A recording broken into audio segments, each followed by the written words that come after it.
예수 그리스도 없는 성탄절을 멈추라. 오늘은 두 번째입니다. 내가 뭔데 주님이 오셨습니까? 오늘 이 제목으로 우리 말씀 전합니다. 우리가 지난주에 예수님은 누구신가? 예수님은 하나님이시고 예수님은 창조주이시고 예수님은 우리에게 생명을 주시는 그 하나님이시다 라고 우리가 배웠어요. 그러면 그 배운 그 말씀이 한 주 동안에 저와 여러분의 삶에 어떻게 그 말씀이 우리 안에 역사하고 계셨는가? 아마 여러분 중에는 주일에는 그 말씀을 들을 때에 깨달음이 있었는데 내 일상의 삶으로 돌아가 버리면 말씀이 생각이 안 나요. 말씀이 생각이 안 나는데 어떻게 그 말씀을 다시 되새김할 수 있겠어요?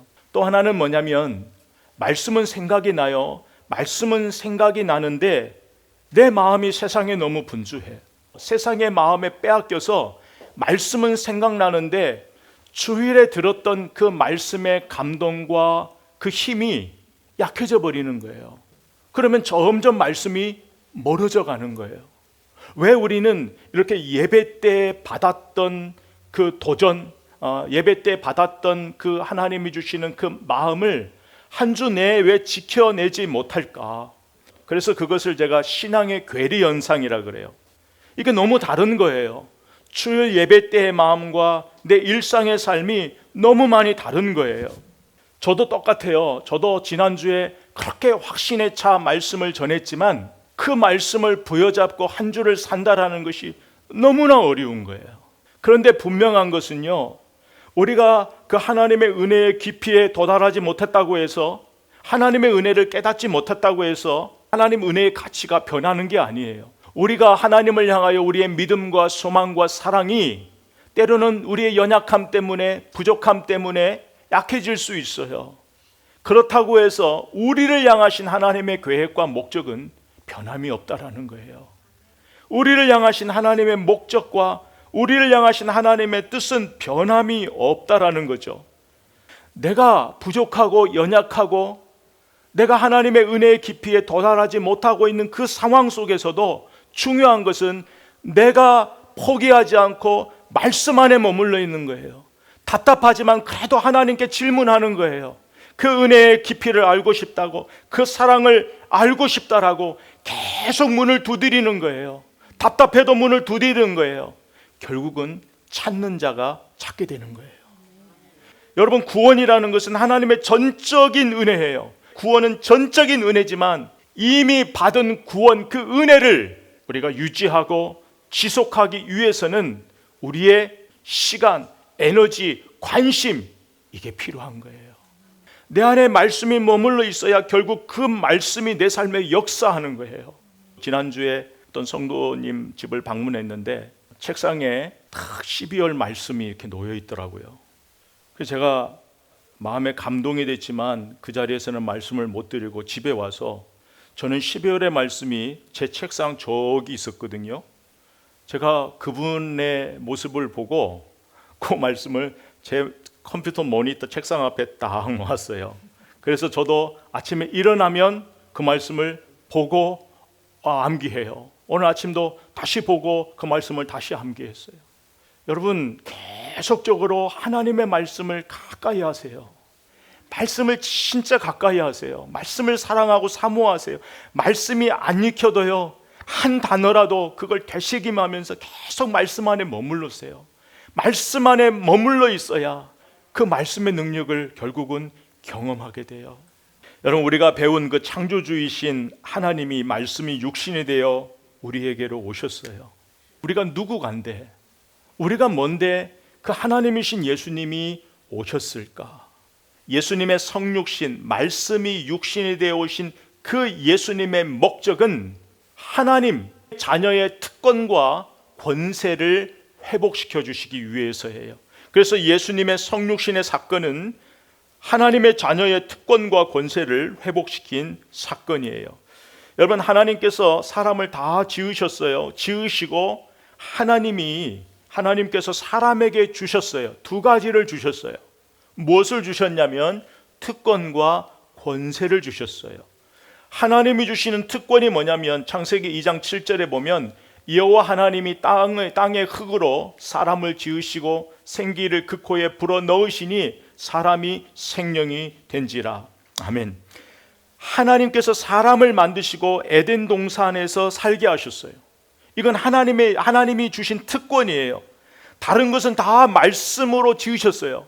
다 말씀으로 지으셨는데 하나님께서 사람은 하나님이 친히 개입하셔서 우리를 하나님의 형상으로 지으시고 우리 안에 생명을 불어넣으셨어요. 이것은 다른 피조물과 우리가 구별되어 있다는 거예요. 그래서 다른 피조물이 갖지 못하는 그 독특한 특권이 있어요. 그게 뭐냐면 하나님과 우리가 인격적으로 교제할 수 있다는 거예요. 하나님과 그 인격적인 관계 안에서 우리가 살 수 있다는 거예요. 하나님의 보호와 그 공급해 주시는 그 하나님의 은혜 안에 살 수 있다는 거예요. 가장 중요한 것은 하나님의 형상, 그 하나님의 이미지를 우리 안에 주셨다는 거예요. 이것이 우리가 받은 특권이란 말이에요.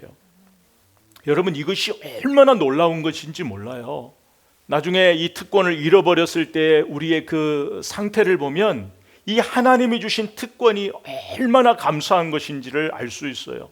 두 번째는 권세예요. 창세기 1장 28절에 보면 땅을 정복하라, 바다의 물고기와 하늘의 새와 땅에 움직이는 모든 생물을 다스리라. 2장 19절에 보면 여호와 하나님이 흙으로 각종 들짐승과 공중의 각종 새를 지으시고 아담이 무엇이라고 부르나 보시려고 그것들을 그에게로 이끌어 가시니 아담이 각 생물을 부르는 것이 곧 그 이름이 되었더라. 아멘. 하나님이 아담에게 무엇을 주셨어요? 권세를 주신 거예요. 다스리는 권세를 주셨어요. 통치할 수 있는 권세를 주셨어요. 근데 이 권세는 하나님으로부터 위임받은 거예요. 그래서 하나님의 특권과 권세가 있는데 인간이 죄를 지은 거죠. 죄를 지어서 다 상실해버린 거예요.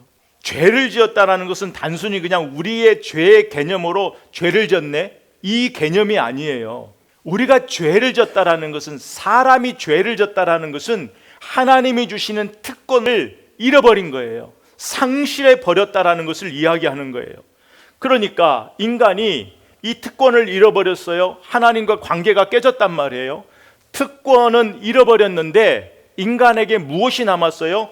권세가 남아있어요. 권세가 남아있어서 다스리는 권세로 이 세상을 다스렸다고요. 근데 중요한 것, 하나님의 뜻대로 다스리지 못하니까 세상이 어떻게 됐어요? 세상에 비극이 온 거예요. 여러분, 지금도 동일해요. 지금 전쟁과 이 비극이 끊임없는 것은 하나님이 없는 힘의 권세가 다스리기 때문에 그래요. 하나님이 없는 힘의 권세는 우리 인간의 비극을 만들어내는 거예요. 아픔을 만들어내는 거예요. 자, 이제 그렇다면 우리가 이제 한 가지 여기서 질문을 해야 돼요. 하나님께서 지은 인간이, 하나님께서 친히 생명을 불어넣은 그 인간이 죄를 지었어요. 그렇다면 창조주 하나님께서 실패한 것인가? 아니면 사단이 이긴 것인가? 우리가 생각을 해볼 수 있죠. 사람을 향한 하나님의 계획과 목적은 실패해서 그냥 폐기 처분돼야 되는가? 우리가 이런 질문을 해볼 수 있단 말이에요. 여러분, 이 모든 사람들의 이 질문을 풀어내는 것이 바로 하나님의 의와 선이라는 거예요. 그래서 하나님의 의와 선을 좀 간단하게 제가 말씀을 드릴게요.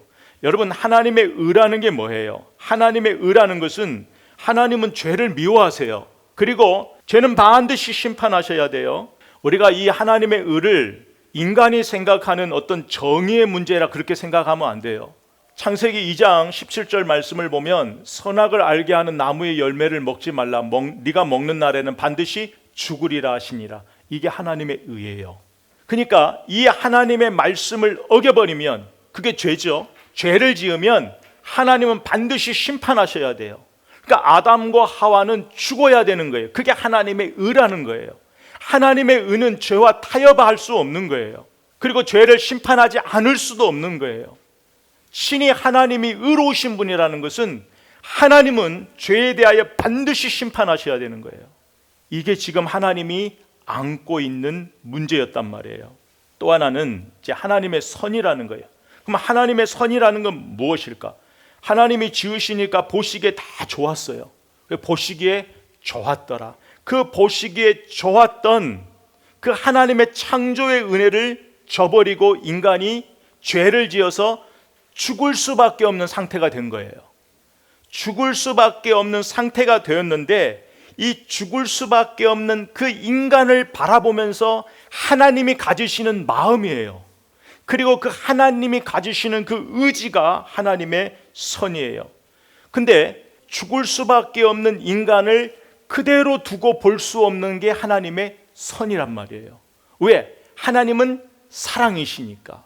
아무리 인간이 죄를 지었어도 죽여서는 안 되는, 사랑할 수밖에 없는 이 하나님의 선. 그래서 하나님의 의와 선이 인간이 죄를 지었을 때, 아담과 하와가 죄를 지었을 때 하나님에게는 이 하나님의 의와 하나님의 이 선의 문제를 풀어야 되는 숙제가 되어버린 거예요. 분명히 죄를 지어서는 죽여야 돼요. 죽여야 되는데 하나님의 선, 그럼에도 불구하고 사랑할 수밖에 없는 이 하나님의 선, 우리가 여기서 죄가 무엇인가 말이죠. 죄는 우리가 생각하는 그냥 일상적인 것을 생각하면 안 돼요. 성경이 말하는 죄는 가장 근본적인 걸 말하는 거예요.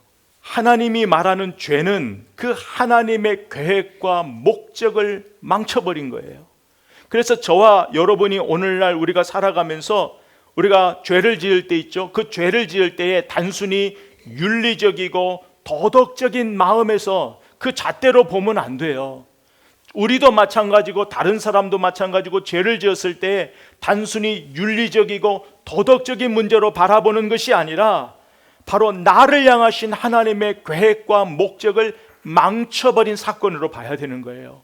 그러니까 죄가 얼마나 우리 안에 무겁게 다가오겠어요. 그런데 인간이 망쳐버린 이 하나님의 의를, 선을 인간은 다시 회복할 수가 없어요.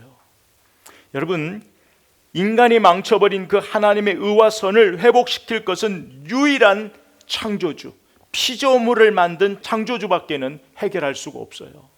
그래서 하나님께서 친히 육신의 몸을 입으시고 이 땅에 오신 것, 성육신, 이것을 이루시기 위해 오신 거예요.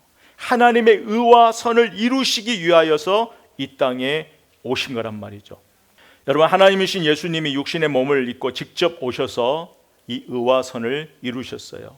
그래서 하나님의 의를 이루기 위하여서는 죄에 대한 심판이 있어야 되겠죠. 그래서 예수님께서 이 땅에 오셔서 무엇을 지셨어요? 십자가를 지신 거예요. 십자가를 지시고 죽으신 거예요.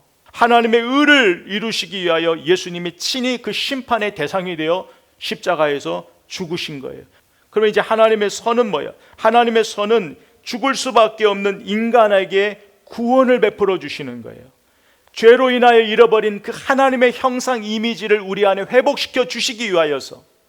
그러니까 예수님이 이 땅에 오신 것은 하나님의 의를 이루고 하나님의 이미지, 하나님의 형상, 하나님을 잃어버렸던 우리에게 그 하나님의 형상을 회복시켜 주시기 위하여 이 땅에 오신 것이 바로 예수님의 성육신이란 말이죠. 그것이 바로 오늘 14절 말씀이 육신이 되어 우리 가운데 거하심에 우리가 그의 영광을 보니 아버지의 독생자의 영광이요 은혜와 진리가 충만하더라. 아멘.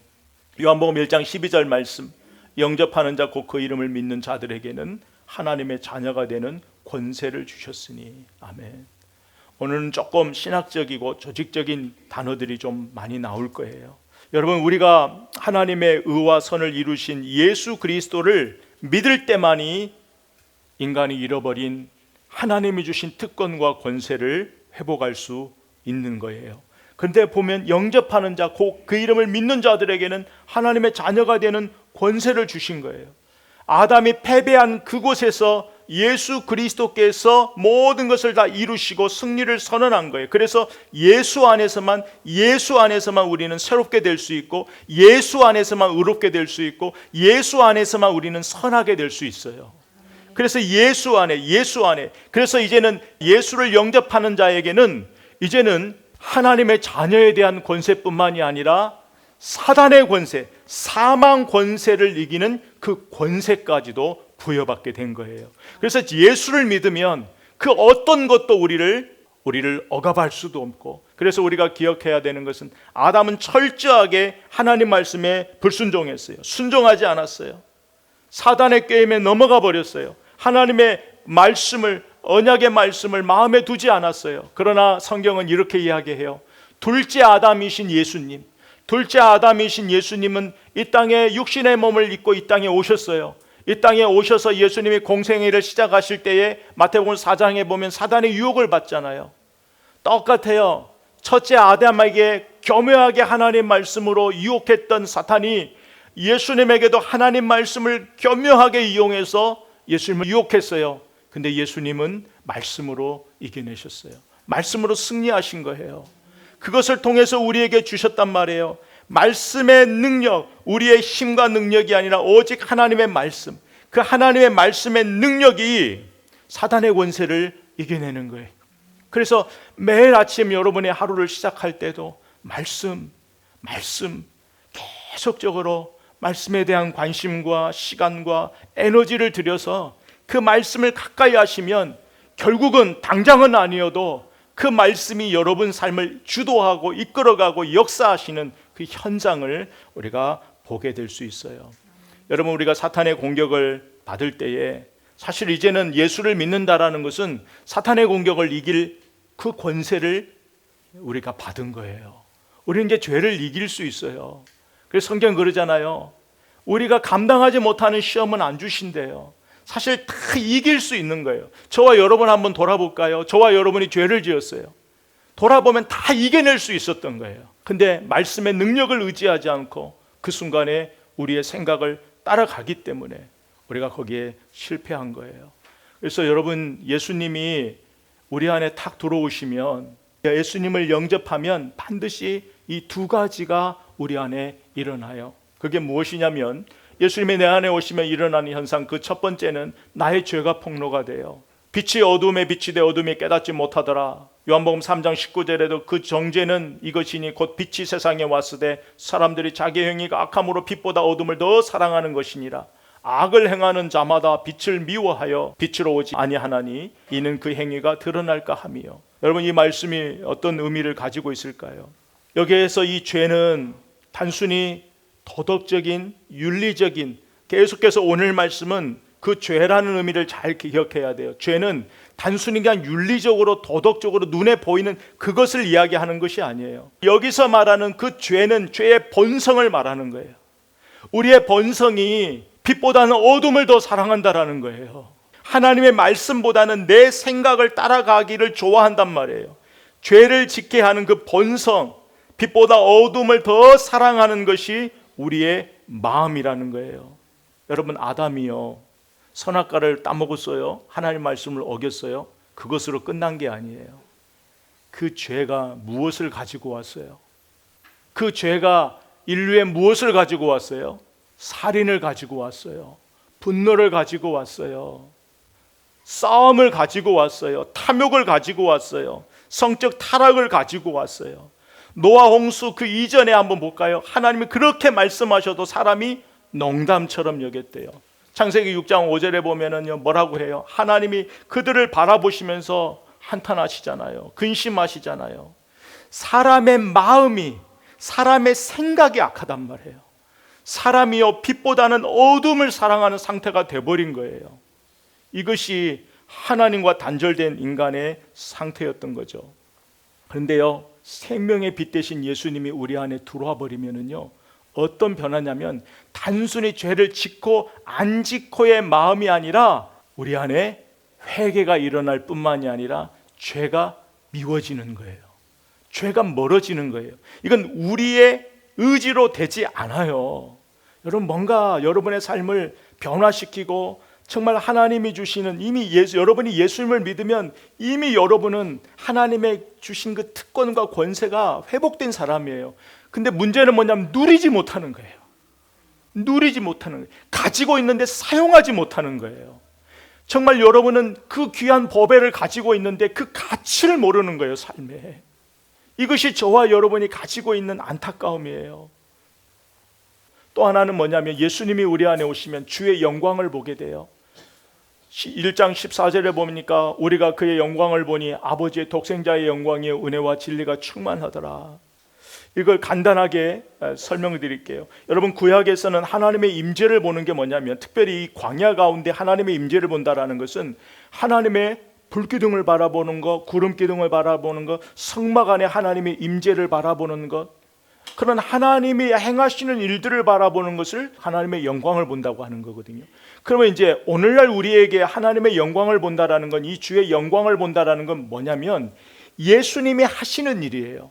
예수님의 영광을 받던 사람들은 예수님이 나에게 하신 일을 바라보면서 주의 영광을 봤다고 하는 거거든요. 그러면 오늘날 저와 여러분에게 주의 영광을 본다는 것은 우리 안에 예수님이 계시는 거예요. 그러면 저와 여러분을 통해 예수님이 하시는 일들 가운데에 우리가 주의 영광을 볼 수 있는 거예요. 작은 예로 하나 들으면, 여러분의 삶이 만약에 어떤 고단하고 힘들고 버거워도 하나님이 저와 여러분에게 주신 삶의 몫이 있어요. 하나님이 저와 여러분에게 주신 삶의 몫이 있는데, 그 삶의 몫을 누구를 생각하고 내 안에 계신 그 주님을 생각하고 그 시간을 지나가는 거예요. 매 순간에 주님께 상의하는 거예요. 주님, 이겨낼 수 있는 힘을 달라고, 주님, 내가 갈 수 있는 길을 보여달라고, 어떤 것이 하나님의 뜻이냐고 매일같이 주님과 함께하는 그 삶 속에서 주님의 뜻을 알아 주의 말씀에 순종하게 될 때에 우리는 거기에서 주의 영광을 보는 거예요. 여러분, 주의 영광이 무슨 신비적인 그런 게 아니에요. 예수님이 우리에게 오신 그 이상의 영광은 없어요. 내 안에 예수님이 어떻게 역사하고 계시는지, 내 일터에서, 내 삶 가운데에, 내 만남 가운데에 예수님이 내 안에서 어떻게 역사하고 계시는지를 보는 것이 주의 영광을 보는 거예요. 그래서 예수님을 영접했다라는 것은 내 마음의 주인을 바꾸는 거라고 그랬잖아요. 고린도전서 10장 31절에 보면, 그런즉 너희가 먹든지 마시든지 무엇을 하든지 다 하나님의 영광을 위하여 하라. 이거예요. 여러분이 무엇을 하든지 거기서 다 하나님을 생각하는 거예요. 하나님이 기뻐하시는 게 뭐지? 로마서 12장 말씀처럼 하나님이 기뻐하시고 온전하시고 선하신 뜻이 무엇이지? 이걸 생각하면서 살아가는 거예요. 그게 주의 영광을 구하는 삶이라는 거예요. 여러분, 저와 여러분이요, 좀 기억했으면 좋겠어요. 오늘 결론적인 말씀으로 하나 질문을 할 건데, 저와 여러분이 뭔데 이런 은혜를 받고 살고 있는지, 저와 여러분이 뭔데 이런 주의 사랑을 받고 있는지, 내가 뭔데라는 것이 이해가 안 가면은요, 여러분이 다른 사람에게 네가 뭔데라는 마음을 가졌을 때를 생각해 보세요. 여러분이 상대방에게 네가 뭔데라는 마음을 갖는 건 딱 두 가지밖에 없어요. 하나는 뭐예요? 자격이 없는 거예요. 자격이 없는데 자격 있는 것처럼 살아가는 거. 그 은혜를 누릴 자격이 없는데, 그 삶을 누릴 자격이 없는 사람이 그렇게 살아가는 걸 볼 때 네가 뭔데? 그런 마음이 우리 안에 들어가는 거잖아요. 제가 그 새벽에 그냥 한마디, 네가 뭔데? 네가 뭔데? 그 하나님이신 예수님이 너를 위하여 이 땅에 오시고 십자가에 죽으셨냔 말이에요. 네가 뭔데? 근데 이것이, 이 역사적인 사실이 우리 안에 참 마음의 그 깊이에 머무르지 못할 때가 너무 많아요. 아직도 여전히 성숙하지 못할 때가 많이 있고, 아직도 영적으로 어린아이의 수준에 있을 때가 많이 있는 것 같고, 참 그런 우리를 바라볼 때에 참 마음이 슬퍼요. 마음이 안타까워요. 그런데도 서두에 말씀드린 대로 그런 나를 여전히 포기하지 아니하시고 변함없는 사랑과 그 하나님의 변함없는 의지와 열심으로 반드시 하나님의 사람으로 그 만들어 가시는 그 하나님의 열심과 하나님의 의지가 저와 여러분에게 주신 은혜예요. 사랑이에요. 그걸 우리는 믿고 나아가는 거예요. 또 일어나는 거예요. 또 걸어가는 거예요. 제가 이 말씀을 할 때 다윗이 생각났어요. 다윗이 사무엘 하 7장 18절에 이런 기도를 해요. 다윗 왕이 여호와 앞에 들어가 앉아서 이르되, 주 여호와여, 나는 누구이오며 내 집은 무엇이기에 나를 여기까지 이르게 하셨나이까. 다윗이 자기 인생을 돌아보는 거예요. 목동이었어요. 내세울 것 없는 사람이었어요. 골리앗 앞에 섰을 때 그 누구도 자기를 인정해 주지 않았잖아요. 다윗의 집을 볼까요? 내세울 것이 없는 집안이에요. 다윗이 기름 부음을 받았지만 수많은 죽음의 위협을 지나 이 자리, 왕의 자리까지 왔잖아요. 다윗이 하나님 앞에 옛날을 회상하면서 기도하는 거예요. 하나님, 내가 누구이기에, 내가 뭔데, 내 집이 뭔데 나를 여기까지 인도해 주셨습니까? 나를 구원해 주셨습니까? 하나님의 은혜가 아니고는 설명이 안 돼요. 이번 한 주 사시면서 제가 받았던 질문을 여러분도 동일하게 질문하면서 살았으면 좋겠어요. 내가 뭔데? 이런 사랑, 이런 은혜를 받고 있는지를 돌아봤으면 좋겠어요. 근데요, 내 손에 쥔 것, 그리고 내가 지금 걷고 있는 광야를 바라보면은요, 절대 이 문제 해결 안 돼요. 여러분이 안고 있는 상황이 아니라 여러분이 받은 그 구원보다 앞서는 것 없어요. 구원보다 더 중요한 것 없어요. 예수님을 통해 회복된 그 하나님이 주신 특권과 그 권세, 그것을 내가 어떻게 누리고 살고 살아가야 할까? 나 안에 문제가 왔어요. 상황이 왔어요. 그러면 나에게 주신 권세, 특권이 뭐예요? 하나님을 아버지라 부르고 하나님 앞에 담대히 나아가 기도하는 거잖아요. 감사함으로 구하는 거잖아요. 담대하게 자녀의 입장에서 여러분이 좀 자녀의 권세, 그 자녀의 특권을 누리는 이 복된 한 주간 되시기를 주의 이름으로 선포합니다.